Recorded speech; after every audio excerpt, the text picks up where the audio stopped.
بسم الله الرحمن الرحيم.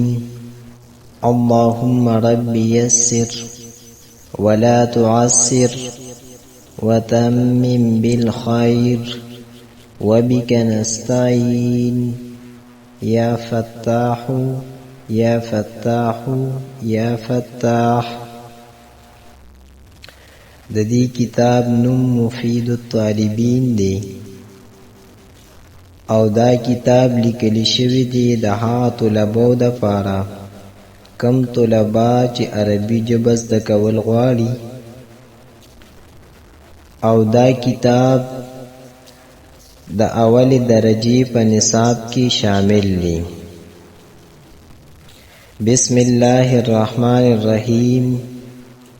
شروع کوم په نوم د الله پاک چې ډېر مهربان نهایت رحم کوونکی دی. حامدن ز تعریف کوم د الله پاک، و مصلیا او درود ویم په حضور صلی الله علیه وسلم باندې.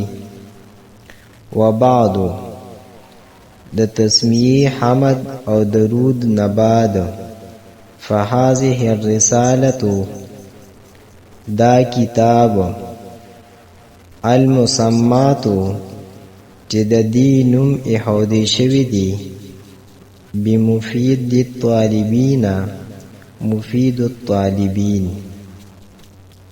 مشتملتن دا کتاب مشتمل دی علی البابین په دوو بابونو باندې.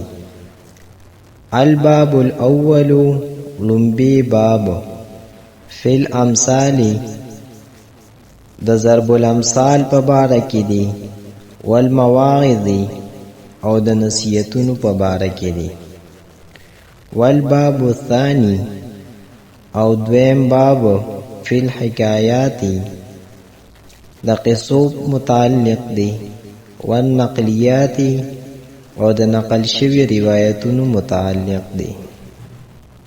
الفتها ما دا کتاب لیکلی دی للمبتدئین د پاره د شروع کوونکو، من طلباء العربیت د عربی ژبې طلبو د پاره. فالمسئول من الله نو د خدای پاک نه دا دعا ده ان ينفعهم چې فایده ورسوي دې طلبو ته په دې کتاب سره.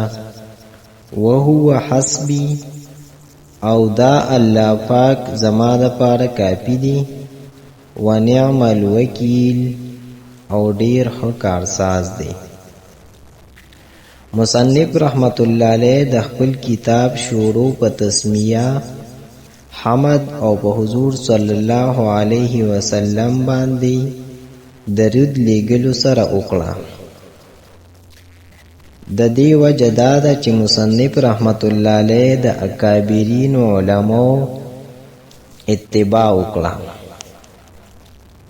زمون اکابرین علماء او اسلافو چې به کله کتاب لیکو نو هغوی به د کتاب په شروع کې بسم الله، حمد او په حضور صلی الله علیه وسلم باندې درود وی.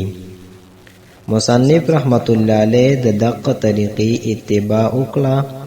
تسمیه، حمد او په حضور صلی الله علیه وسلم باندې درود وی. د حمد، تسمیه او درود نه بعد مصنف رحمت الله علیه وی چې مشتملتن علی البابین، دا کتاب مشتمل دی په دوو بابونو باندې. دې سره د دې ذکر کوي چې په دې کتاب کې دنه څه لیکل شوي دي او دا کتاب څنګه تقسیم شوی دی. نو وایي چې دا کتاب په دوو بابونو باندې تقسیم شوی دی.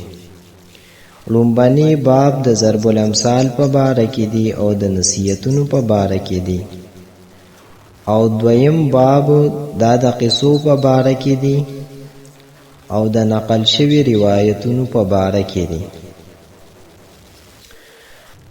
د دینه بعد مصنف رحمت الله علیه وی الفتها دې سره د دې خبرې وضاحت کوي چې ما دا کتاب د چا دپاره لیکلی دی نو وایي چې د عربی ژبې کوم طلبا دي د عربی ژبې زده کوونکي طلبو دپاره دا یو ابتدایي کتاب دی. فالمسئولو دې جملې سره مصنف رحمت الله علیه د دې کتاب طلبو ته دعا کوي چې الله پاک په دې کتاب سره طلبو ته پیدا ورسي. وهو حسبي ونعم الوکیل.